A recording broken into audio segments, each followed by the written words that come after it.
is the Dirty Desperados Podcast. From the cow farm in Lehigh, Utah, to the home studio, Coach Bucky Ryan and Coach Dennis Dobbs. Welcome to the program. I'm your host, Bucky Ryan, here with the Dirty D's Fantasy Football League podcast. I'm here with Coach Dobby, Dennis Dobbs. How you doing, buddy? I'm doing good, Bucky. Glad to be on the show this season.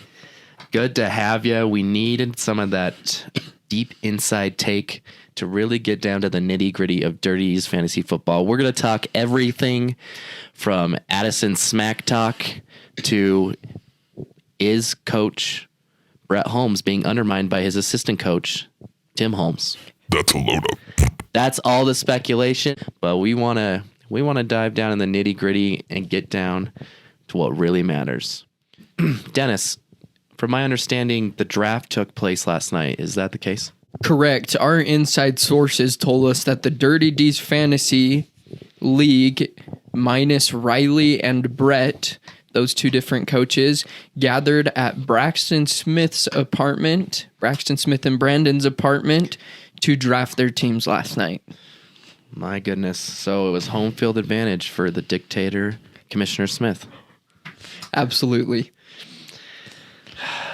This doesn't sound anything above unordinary for that man. All right. Well, no time to dink around here. Wait a minute. You said, inside source said Coach Holmes was not at the draft. Is that is correct. Okay. And from this source, did we ever find out a reason? I believe he said it's because he was moving on Friday, whatever that means. There is speculation. I have a source reporting that there is some controversy in the Team Holmes locker room. General manager is trying to settle some debates. I guess assistant coach Tim Holmes may be possibly running the team under Coach Brett Holmes' nose. Well, yes, we don't have too much information on this subject, but that is the speculation going around in the fantasy league currently. That's right. And we're going to give it all to you, the facts, the speculation. We want to talk about it. We're going to go ahead and dive into our first segment. Do you want to introduce that for us, Dennis? Yes. So Coach Mana, invited us all to put our top two teams that we feared the most this season, and then two teams that we thought were going to be an easy win. Okay, Dennis, I want to hear it straight from you. You know, you've had a lot of coaching experience and history in this league. What do you got? Who are your two teams you're fearing this year? The two teams that I went through and looked at and thought, man, I do not want to play those teams. The first one being Philly. And let me give you a couple reasons of why I think Philly could go deep this season. Number one reason is they have the returning MVP Lamar Jackson. And I'm pretty familiar with this player, as I had him on a couple of my fantasy teams last year, and he is a player that can flat out win you fantasy games when all your other players do not perform. So Lamar Jackson is a huge uplift to this team. And to round that out, he has debatably the best wide receiver in the league currently with Michael Thomas, who I think is going to have another record-breaking year for the Saints with Drew Brees throwing to him. Interesting. Let's kind of recap just you talking about Lamar. Round 3, Philly takes Lamar with his third pick. Interesting. Right before that, Rooney Tunes takes Patrick Mahomes. Do you think Coach Ward felt the pressure to then take Lamar Jackson? Because in my mind, when one came off the board in this draft, when a trend was started, then it just kept rolling. When a defense was taken, then everybody was taking a defense. Well, what's your take there? I do think once Patrick Mahomes came off the board that Coach Ward made an adjustment to his drafting schedule and did draft Lamar Jackson, which I believe could be a move that pays off for him or hurts him depending on if Lamar Jackson stays healthy this year. Would you call it a panic pick? Just because of the level of talent he drafted, I wouldn't call this a panic pick. I would just call it an adjustment pick. All right, I like it. Who's your other feared team? My other feared team was Rooney Tunes. I think this team Really? has... You know they have Coach Noble as their coach. Coach Noble has had a couple off seasons, but like the Pittsburgh Steelers, I think they'll do a little bit better this year. I think Rooney Tunes has one of the highest ceilings of teams this season in Dirty Desperados. Say what? Interesting, because I had him on my easy win list. Yes. I know he's got the talent there, but there just always seems to be a way that Coach Noble screws it up. I mean, how many times has the organization renamed itself? They do have a new name this year of Rooney Tunes. We'll have to have Coach Noble on the podcast to give us a little backstory on that name. But let me tell you a couple reasons why I think this team has a high ceiling. Number one, they have Patrick Mahomes. We don't have to spend too much time on him. We know he's a stud and can produce major fantasy points.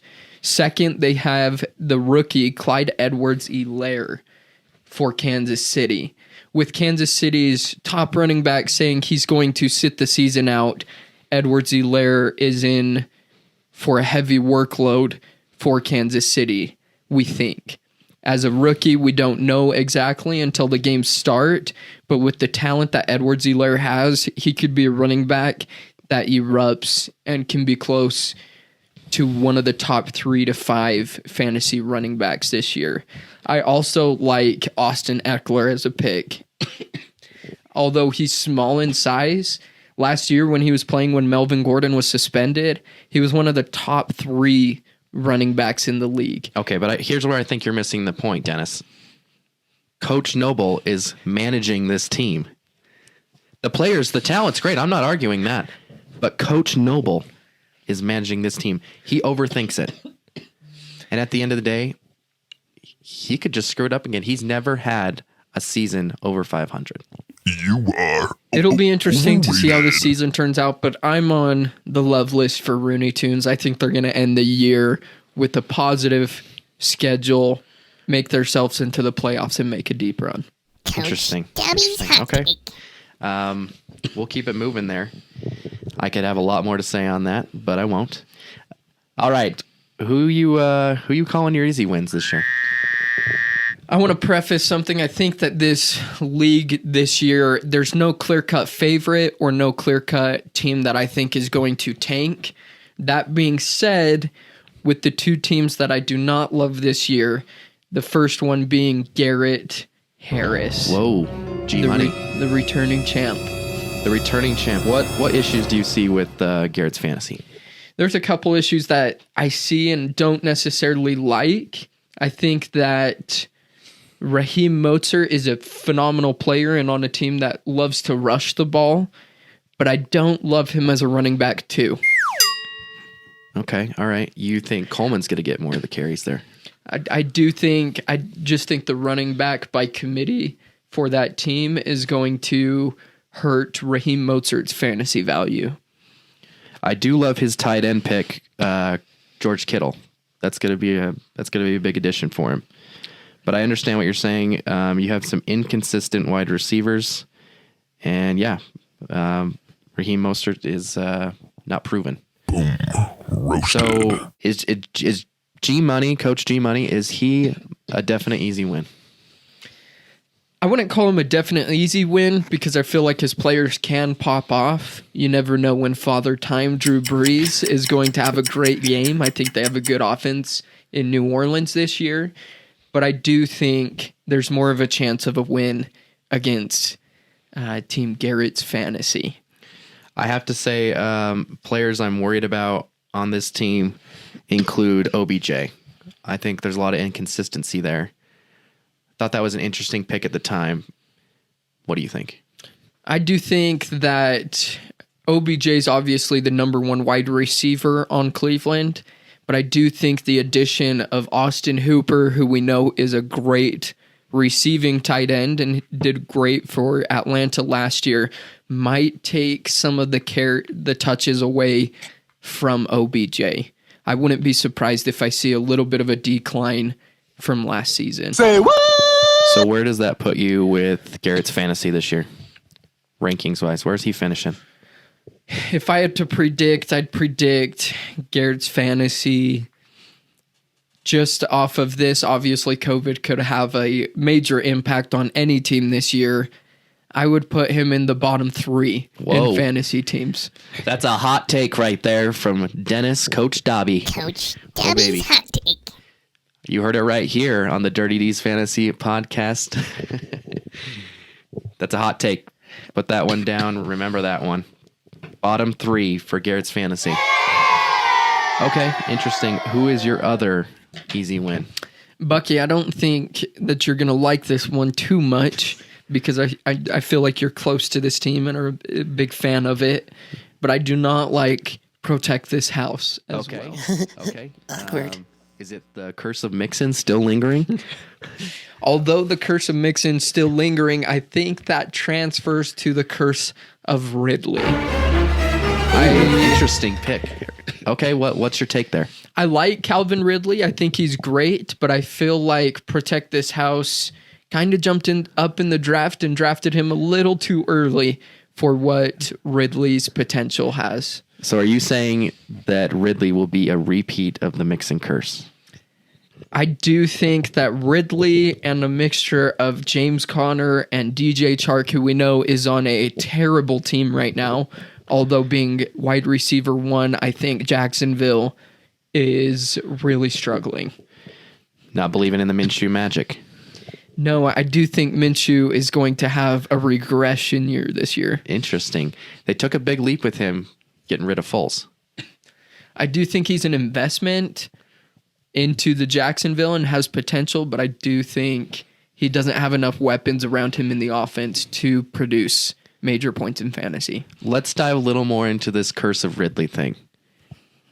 Is it Coach Young's drafting strategy? Get your head in the game, man. I think he fixed a lot of his drafting strategy. Obviously, taking Mixon last year was not the best pick, and a lot of the other coaches in the league gave him a lot of crap for that and continue to give him crap for that. And that was a disgraceful performance, in some my crap opinion. for Calvin Ridley this year during the draft.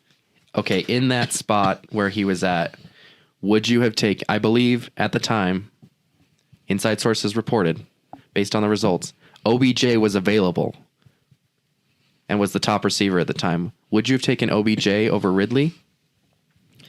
I do think I would have taken OBJ over Ridley at that point. What? Interesting. I like the wide receiver 1, and I think talent-wise, we know OBJ's talent as a wide receiver, and we know he has the ability to be one of the top receivers in the league. My only issue with OBJ is he has the good news is he has the home run hitting ability. He'll score you 40 points, but then it seems like the following week he'll drop you 6. A little inconsistent there. Coach Young definitely had a panic pick right there, taking Ridley as high as he did. But you know what? Seems like he's had a lot of panic in the drafts before, and it hasn't shaped out for him. So there you heard it. The curse of Mixon has transferred to the curse of Ridley. Let's see how that goes. All right, I believe now we're going to switch over segments, and we're going to have a guest on. Is that correct, Dennis? That's correct. We're having the coach, Wyatt DeGoyer, on to talk about the 2 teams that he likes and would like to go up against, and the 2 teams that he does not want to go up against. Stay tuned.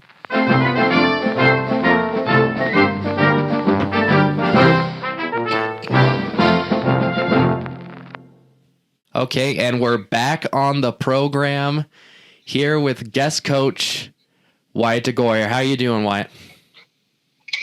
Doing well. How are you? Good. Glad that you can join us and be on for this first episode of the podcast. Me too. We're just gonna jump right into it. Can you give us, we weren't there. Can you give us kind of the vibe that was in the room last night at the draft?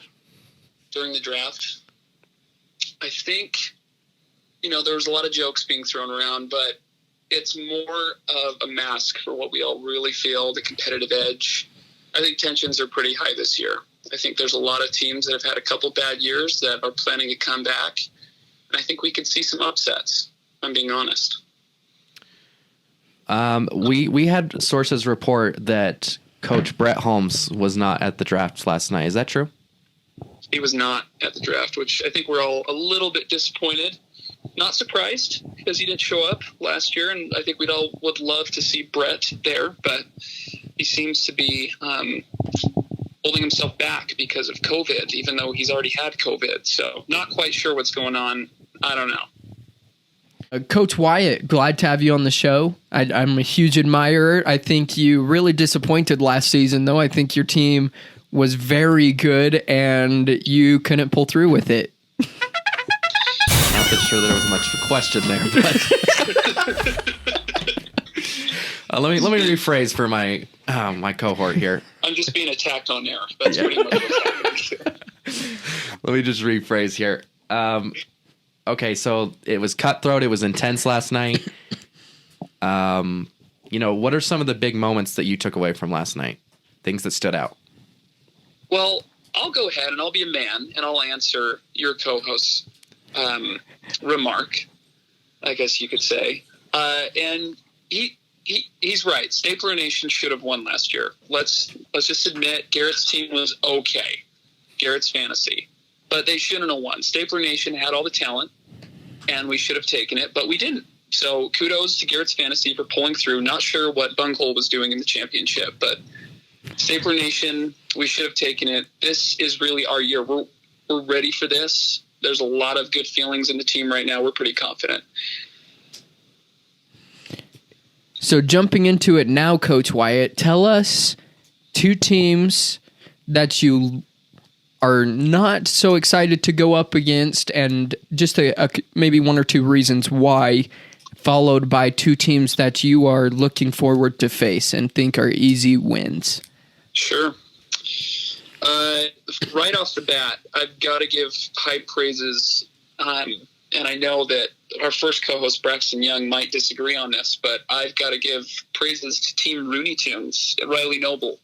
I actually think his team will be very difficult in this upcoming season. I think if CEH works out for him, I think he's got so many weapons on his team that it's going to be a tough matchup.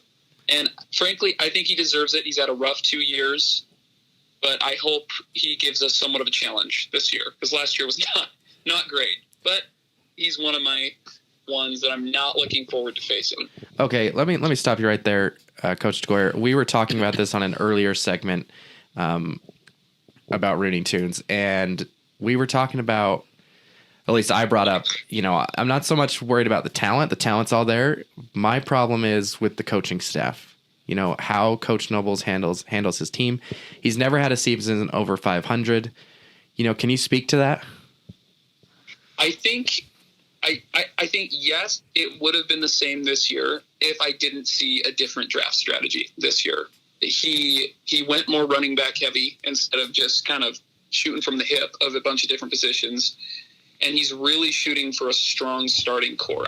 His bench is okay, and that might be the one weakness with this team. But what I'm seeing is a strong starting core, and he drafted differently. And so I'm assuming things are different this year. Hopefully he's changing up the strategy, but it's definitely a different draft strategy. You can't tell me that he drafted the same as he did the past 2 years. Would you call Patrick Mahomes a panic pick? No, I don't know how you can go wrong with Mahomes. I mean, maybe if he didn't have a great running core already established by the time he chose Mahomes, I don't really have anything bad to say about that. Okay. We also mentioned, right after Mahomes gets taken, Lamar Jackson gets taken. We had inside sources report to us that there seemed to be a flow throughout the draft. Somebody would take a defense, a bunch of defense would go. Somebody would take a tight end, a lot of tight ends would then go. Was that kind of the pressure and the vibe that you felt at the draft? I did. I felt it. I tried not to follow it. I think unless you're taking a Mahomes or a Lamar, I feel like all other quarterbacks were drafted way too early. In my opinion, the position's pretty deep. But if you're taking a Mahomes or Lamar, I don't really have any complaints.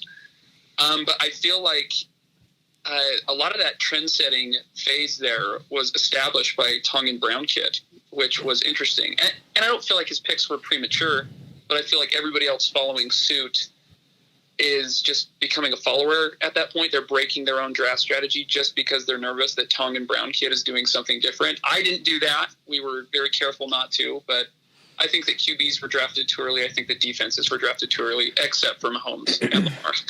Interesting take by Coach Wyatt DeGoyer. The two QBs on his team are Tom Brady and Ben Roethlisberger, that you would think they're being brought out on walkers this season because they're so old.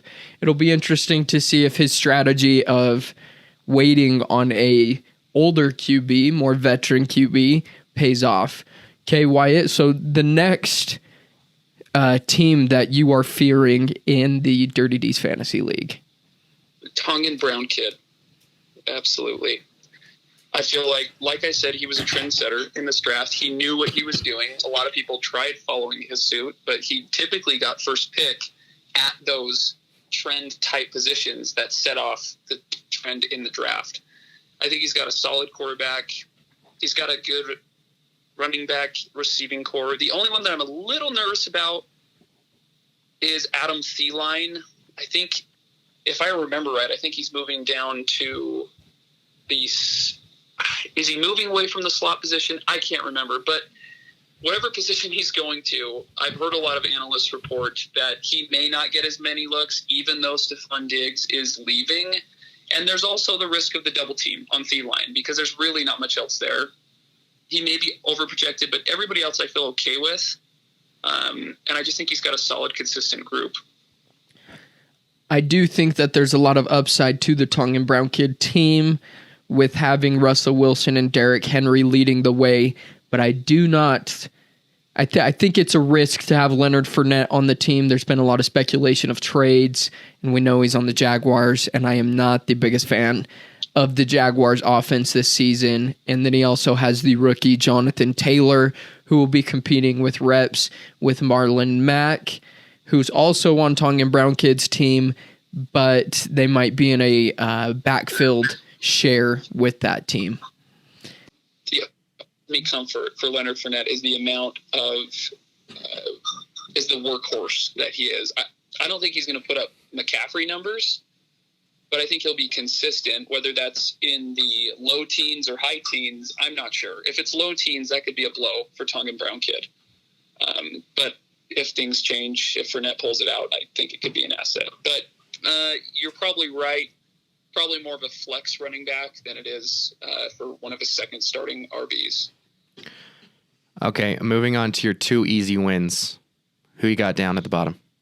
I mean, the first one's real easy, Team Holmes. I'm not quite understanding the draft strategy there. I mean, QB, Nick Chubb, of course, I like. Nick Chubb has been on Stapler Nation 2 years in a row. This is the first year that we have not had him since that time.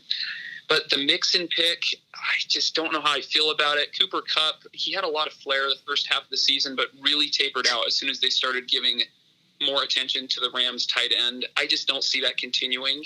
I mean, he got next to no looks for the second half of the season, dropping down to about 15% versus the 85% that he had at the first of last year's season. I just don't see that bouncing back to the 85. I think that the Rams figured it out. I think Cooper Kupp is overprojected. And, of course, there's Scary Terry. He was on my team last year. Stapler Nation definitely got rid of him, was not going to sign another contract there. He's overhyped. Great player in, non-fantasy terms, but for fantasy speaking, it's a horrible team, and he just does not have the QB talent to get him the ball. Coach DeGoyer, last night we got reports and speculation that that there's some drama possibly in the Team Holmes locker room, particularly with the management. Coach Brett Holmes is the head coach, but there seems to be some undermining, maybe from assistant coach Tim Holmes. What do you have to say about that? You know,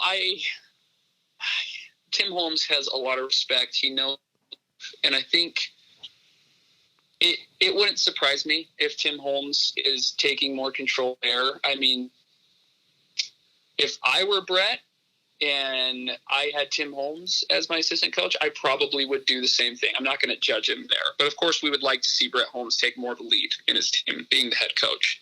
That's just the way it is. But yeah, Tim knows his stuff at the same time. Can we say that maybe is why Coach Holmes was not at the draft last night? Possibly. You know, I didn't really think about that a whole bunch, but I'm not sure. Okay. Well, Coach Squire, we're running out of time here, but we really appreciate having you on and giving us your insight. Good luck to your team this season. Thank you. Call me anytime.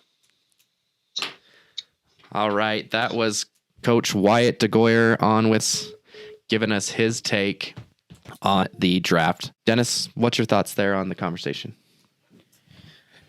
I think Coach Wyatt, like I said, I was really disappointed in his team last year. I thought the combination between Christian McCaffrey and Nick Chubb on his team with Dak Prescott at QB, they were heavy hitters, and they led the whole season basically with wins and then choked in the playoffs. So we'll see if Coach Wyatt can turn it around this year. All right. You heard it right here.